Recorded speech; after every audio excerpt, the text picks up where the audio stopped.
சந்தியா ராகம் சரியில்ல. இன்னைக்கு என்ன நடக்க போகுதுன்னு பார்க்கலாம். வாங்க வீடியோக்குள்ள போலாம். மேல கம்ப்ளைண்ட் குடுக்க நான் விரும்பலைங்கிறாங்க. இது வேண்டாம். ரொம்ப பெருசு பண்ணாத. விட்டுறலாம் அப்படிங்கிறாங்க தனம். தனம் நம்ம பக்கம் இருக்கிற நியாயத்த நம்ம தான் பேசணும். எதுவுமே தெரியாம அமைதியா இருக்கிறது சரியில்ல. என்ன காரணம்னு நம்ம தெரிஞ்சுக்கணும். வா போலாம். நான் இருக்கேன் வா அப்படின்னு மாயா கூட்டிட்டு போறாங்க. தனம் வேண்டவே வேண்டான்னு சொல்றாங்க. இல்ல நம்ம பிரின்சிபால் கிட்ட போய் இத பத்தி பேசித்தான் ஆகணும். நீ முதல்ல இந்த போட்டியில நீ கலந்துக்கணும். வா போலாம் அப்படின்னு கூட்டிட்டு போறாங்க. அங்க பிரின்சிபால் கிட்ட போனதுமே நான் தான் மாயாங்கிறாங்க. உன்ன தெரியாம இருக்குமாமா? சொல்லு என்ன விஷயமா வந்தீங்க 2 பேருன்னு கேட்குறாங்க. தனலட்சுமியோட பேர் இந்த லிஸ்ட்ல இல்ல சார். ஸ்டேட்லயே ஃபர்ஸ்ட் வந்தவ. இன்னைக்கு அவ பேர் இல்லைன்னா அது என்னன்னு நாங்க தெரிஞ்சுக்கணுமல்லங்கிறாங்க மாயா. என்ன காரணத்தினால தனலட்சுமி பேர் இல்ல? கண்டிப்பா தனலட்சுமியோட பேர் இருக்கணுமே. சரி கார்த்திக் சாரை கூப்பிட்டு நம்ம கேட்கலாம் அப்படின்னு சொல்லிட்டு கார்த்திக்கு கூப்பிடுறாங்க. கார்த்திக் சார் வந்ததுமே என்ன சார்னு வந்து கேட்குறாங்க. என்ன தனலட்சுமியோட பேரு லிஸ்ட்ல இல்லைன்னு வந்து கேட்குறாங்களே, தெரிஞ்சே விட்டுட்டீங்களா இல்ல தெரியாம விட்டுட்டீங்களா சார்னு கேட்குறாங்க பிரின்சிபால். சார் தெரிஞ்சாதான் சார் விட்டுட்டேன் அப்படிங்கிறாங்க. ஏன்னு காரணம் கேட்குறாங்க பிரின்சிபால். இந்த ஸ்போர்ட்ல கண்டிப்பா தனம் கலந்துக்கிட்டாலும் அவங்க தோத்துடுவாங்க. அதனால தான் நான் வேண்டான்னு அவாய்ட் பண்ணிட்டேங்கிறாங்க. என்ன சார் எல்லாரும் ஜெயிச்சிடுவாங்கன்னு ஒரு நம்பிக்கையோட சொல்லுவாங்க. நீங்க என்ன ஸ்போர்ட்லயே ஃபர்ஸ்ட் வந்த பொண்ணு தோத்துடுவான்னு சொல்றீங்களே, இது கரெக்டான ரீசனா தெரியலையேங்கிறாங்க.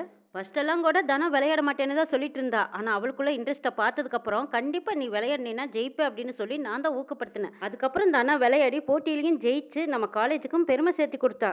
அப்ப இருந்த இன்ட்ரெஸ்ட் இப்ப இல்ல சார் அவகிட்ட. அதனால தான் நான் அவாய்ட் பண்ணேங்கிறாங்க. என்ன சார் இப்படி சொல்றீங்க? சாம்பியன்ஷிப்ல ஜெயிச்ச பொண்ணு இப்ப மட்டும் விளையாடி ஜெயிக்க மாட்டான்னு எப்படி உறுதியா சொல்றீங்க? அதுக்குண்டான காரணம் தான் எங்களுக்கு வேணும்னு கேக்குறாங்க மாயா. சார் அவ ஜெயிக்கிறாளோ தோக்குறாளோ ஆனா அவளோட நம்பிக்கையை வீணாக கூடாது. என்ன காரணம்னே தெரியாம தனத்தோட பேரை நீக்கி இருக்கிறதுனால எங்களுக்கு என்ன ரீசன் தெரியணும். இல்லைன்னா ரொம்ப ரொம்ப மனசுக்கு கஷ்டமா இருக்குதுங்கிறாங்க மாயா. சார் நல்லா விளையாடிட்டு இருக்கிற பொண்ணை வேண்டான்னு சொல்லி பேர் நீக்குனா இப்படிதான் கேள்வி மேல கேள்வி எல்லாருமே கேட்கத்தான் தோணும்.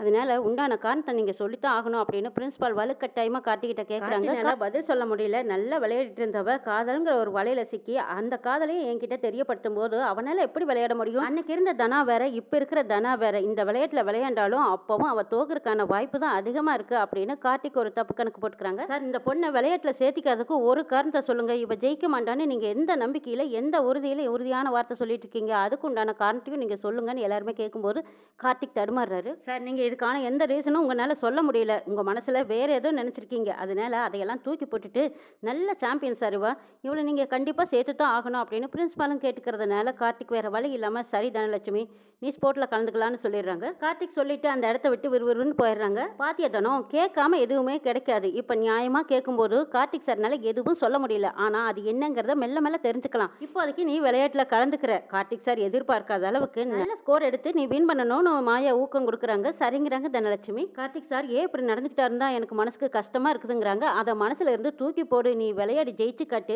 கண்டிப்பா கார்த்திக் சார் உனக்கு வாழ்த்து சொல்லுவாங்கன்னு மாயா சொல்றாங்க. கார்த்திக் சாரே மூக்கு மேல விரல் வைக்கிற அளவுக்கு அந்த அளவுக்கு நீ விளையாட்டுல ஜெயிச்சு காட்டணும் சரியாங்கிறாங்க. தனலட்சுமியும் கண்டிப்பா அப்படின்னு சொல்லிட்டு ஒரு லட்சியத்தோடு போறாங்க. வெளியில வந்ததுக்கு அப்புறமா கார்த்திக் சார் கிட்ட மாயா கேக்குறாங்க. உறுதியா சொல்றேன் தனலட்சுமினால இதுல கலந்துக்கிட்டாலும் ஜெயிக்க முடியாதுங்கிறாங்க.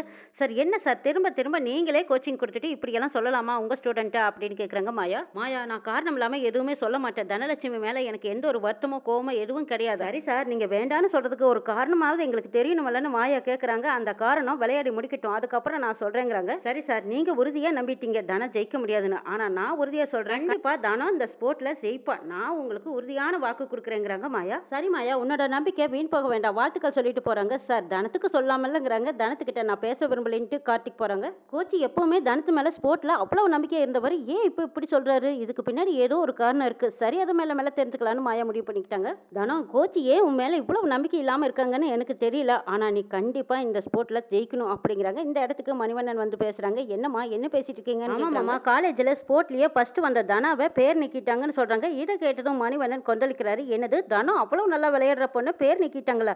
என்ன காரணம்? எதுவா இருந்தாலும் சரி நான் உனக்கு பிராக்டிஸ் கொடுக்குறேன். நீ நல்லா விளையாடுமா அப்படின்னு இன்னமும் ஊக்கம் கொடுக்குறாங்க மணிவண்ணன். பாத்தியா மாமாவே இவ்வளவு நம்பிக்கையோடு இருக்கும்போது நீ ஏன் மனசை தளர விடுற? கண்டிப்பா எல்லாருமே மூக்கு மேல விரல் வைக்கிற அளவுக்கு நீ இந்த ஸ்போர்ட்ல நீ ஜெயிச்சு காட்டணும் தானோ. நீ மற்றவங்க சொன்னதுக்காகவாவது நீ விளையாடியே ஆகணும். கோச் சொன்னதெல்லாம் மனசுல வச்சுக்காம நீ விளையாட்டுல ஆர்வம் காட்டுன்னு சொல்றாங்க மாயா. சரிங்கிறாங்க தானோ. உனக்கு எந்த நேரமெல்லாம் டைம் இருக்கோ அப்போவெல்லாம் நீ பிராக்டிஸ் பண்ணு. அப்பெல்லாம் என்ன கூப்பிடு. நான் வந்து உனக்கு ட்ரைனிங் கொடுக்குறேங்கிறாங்க மணிவண்ணன். தனத்துக்கும் ஒரு நம்பிக்கை வந்துடுது. சரி கண்டிப்பா நம்ம ஜெயிப்போங்கிற நம்பிக்கையோட தனமும் விளையாடி பார்க்குறாங்க.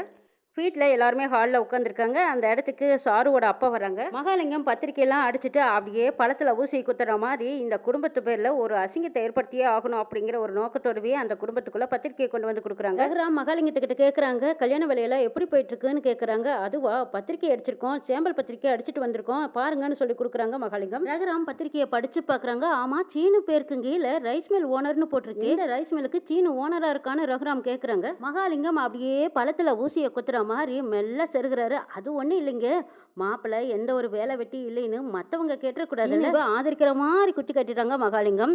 இந்த குடும்பத்தை பொறுத்த வரைக்கும் இவ சும்மா வெட்டியா தானே இந்த பிள்ளைங்கள காலேஜ் கூட்டிட்டு போறது, மாயா பின்னாடி சுத்துறது, எடுபடியா தானே இந்த குடும்பத்துக்கு சும்மா சுத்திட்டு இருக்கான் அப்படிங்கிற மாதிரி சொல்லிடுறாங்க மகாலிங்கம். அது மட்டும் இல்லாம மாப்பிள்ளைக்குன்னு எந்த ஒரு சொத்தோ பத்தோ எதுவுமே கிடையாது, சும்மா தானே இந்த வீட்டில் இருக்காங்க அப்படின்னு சொல்லிடுறாங்க. இந்த பக்கம் மாயாவுக்கு சுருக்குன்னு கோவம் வந்துடுது.